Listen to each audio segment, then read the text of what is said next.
Sa buong mundo ngayon, mga sangkay, ay talaga nga namang pinag-uusapan itong patungkol sa total solar eclipse na minsanan lamang po magaganap. Ang bansang Amerika ngayon, mga sangkay, ay nagkaroon din po ng babala tungkol sa magiging event na yan na kung saan ang buwan at ang araw ay magtatama. Ngayon, ano kaya itong babala ng mga Amerikano, mga sangkay? At ngayon nga po, usap-usapan po ito international.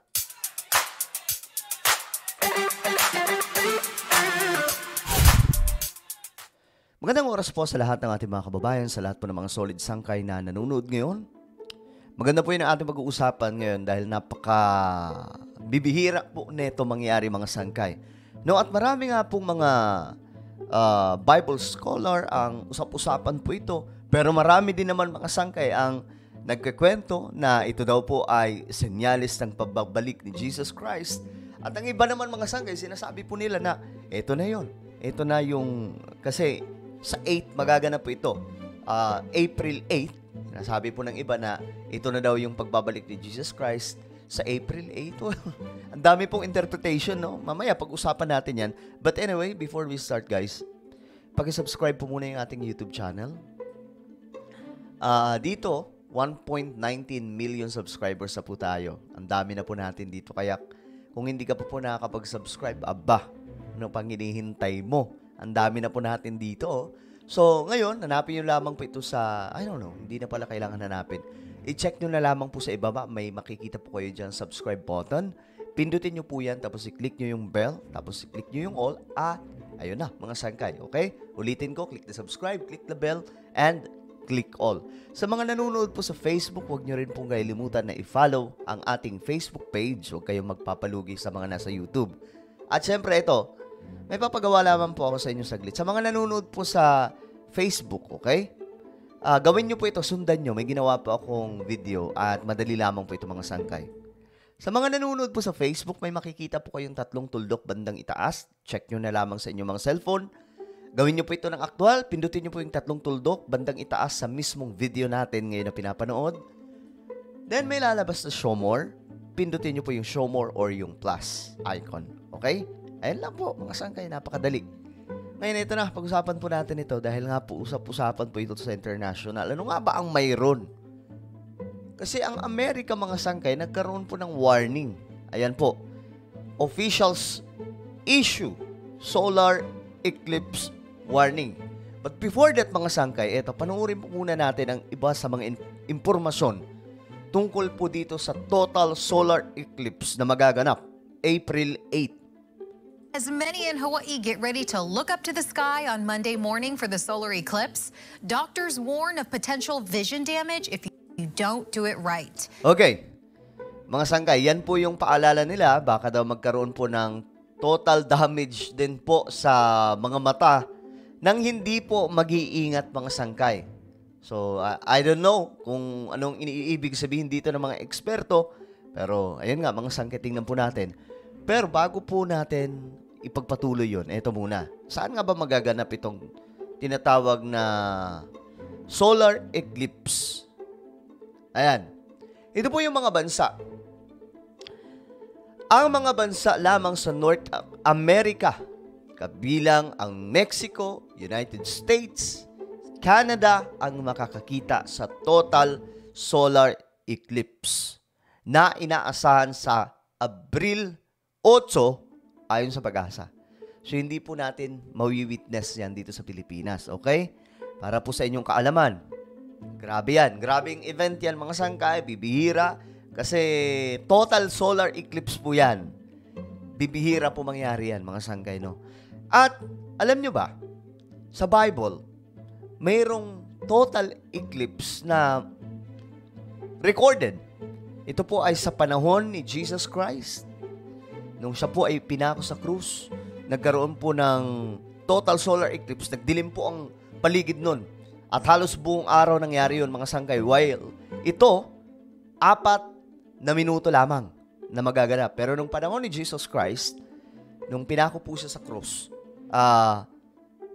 hindi lamang po 4 minutes, hindi lamang po 5 minutes, hindi lamang 10 minutes, but almost whole day, nagdilim po ang paligid, mga sangkay. Yun po yung event na naganap during that time. At may isa din pong recorded na tumutugma din po sa kasaysayan ng ating mundo. Ito po yung panahon ni Prophet Jonah nung siya po ay nangaral doon sa lugar ng Nineveh na dapat wawasakin na ng ating Panginoon, paparusahan na ng ating Diyos. Ang nangyari po, nagkaroon ng total solar eclipse. So lahat ng yun mga sangkay, nagkaroon po ng grabing pagsuko sa ating Panginoon at that time at naisalba po ang lugar ng Nineveh. At that time po yan. At ngayon mga sangkay, sa panahon natin ngayon, ano ka ba ang mangyayari? Ito na naman, mayroon bang matinding kahulugan itong total solar eclipse? Well, alamin po natin mga sangkay. Max Rodriguez explains. If you oversleep, you might miss it. Starting around 6:30 in the morning Monday, Okay, kung kapag sumobra rin yung tulog, bukas pa ito magaganap, I think, di ba? Tama ba? April 8, kasi tayo dito, nauuna tayo mga sangkay sa kanila eh. So, sa kanila, magaganap ito in the next day. Okay? So, kapag nasobrahan daw po sa tulog, di mo ma-witness ito. the moon will begin to eat into the sun, partially covering it, and will go on for the next 45 minutes until the solar eclipse peaks at about 7:15 in the morning. So, umaga po siya, mga sangkay, no? Right around sunrise time, go out, grab a beach chair, a blanket, have a breakfast out on the beach, and enjoy it with the safe solar viewers. So, marami po ang nag-aabang. Yung iba sa beach, yung iba sa mga hotel, mga sangkay. Ganun po ang mangyayari ngayon doon sa North America. Again, doon po ito sa North America, yung mga bansa na gaya ng Mexico, United States of America, Canada. Experts say the Big Island is expected to get the most coverage during the solar eclipse, peaking at 34% coverage. Here on Oahu, they say the eastern portion of the island is expected to get the most coverage with just over 28%. Regardless of where you are in the state, doctors and astronomers recommend wearing the proper solar eclipse glasses. Okay, yan po ang kailangan nilang gamitin. Yung talagang sunglasses na pang total solar eclipse. Siguro may mabibili dyan mga sangkay. Huwag kayo mag-alala. Hindi tayo kasali dyan. No? Mag-aabang lamang po tayo sa mga video, mga balita tungkol dyan. Pero sa kanila, kasi delikado daw po, matadamage daw po yung mata kapag hindi mag-ingat. The filter on those glasses extra dark that makes it safe to look up at the sun. Anything less, including everyday sunglasses, will not cut it. The sun's rays are so intense and so strong that if you're staring at the sun or looking at the sun, it can damage your eyes, specifically your retinas. But it is not just a cosmic phenomenon. University of Hawaii researchers are deployed throughout North America to experience the full totality to better predict solar storms and its impacts. If we had one of those today, it would be a global blackout, lose our satellites, lose internet, and we'd like to be able to protect our systems from that. Dr. Rhee advising to keep an eye out on the entire family if you plan on viewing the eclipse safely. If you're going to be out there with the proper tools and you're out with your kids, keep an eye on your kids because they're going to want to just take a look, right? They may even want to take off the special lenses. So keep a close eye on the keiki. Popular online vendors can still expedite the eclipse glasses to receive them by Sunday. Max Rod. Okay, ganito po siya mga sangkay. Tingnan nyo to. Ganyan po ang mangyayari. Sa araw po, magaganap yan mga sangkay. Bigla po magdidilim ang buong paligid ng North America dahil po sa total solar eclipse. Ngayon, ang Amerika mga sangkay may warning po sa kanilang mga kababayan. Bakit kaya? Now, ahead of the much-awaited total solar eclipse, U.S. intelligence officials have issued a warning to people to be cautious at large gatherings, fearing threats from extremists. On Monday, large parts of North America will witness a total solar eclipse. In its path, several areas like Texas, New York, Oklahoma, Illinois, Maine, and others will come under its darkness for around 4 minutes. 4 minutes, mga sangkay, na pagdilim sa araw. As anticipation builds up to witness this celestial phenomenon, Intel reports claim the FBI and Homeland Security are increasingly worried about threats from ISIS and lone wolves in the United States. Okay, so ayan mga sangkay, no? ang Amerika ay medyo nag-aalala sa seguridad na baka gamitin itong pagkakataon ng mga masasamang loob ang sangkay. Sa US, and we know, Amerika mga sangkay ngayon, magulo po ang bansang Amerika. Sa time ni Biden to, sobrang gulo. Kung ano-ano na pong klaseng kaguluhan ang nagaganap doon, mga sangkay, na hindi na po makontrol ng authorities. So, ngayon, yan po ang kinakatakot ng bansang Amerika, na baka gamitin itong pagkakataon ng mga masasamang loob para gumawa ng kalokohan. The Intel Bulletin has specifically warned people to be cautious. Yan po, kasi magdidilim po talaga yung paligid yan. Sa araw pa naman po yan. 4 minutes.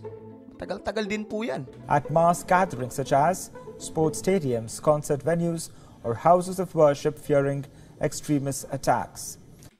The warning is similar to the one United States officials gave in Russia on March 7th, where U.S. Embassy publicly announced it was monitoring reports to target large gatherings in Moscow, including concert halls.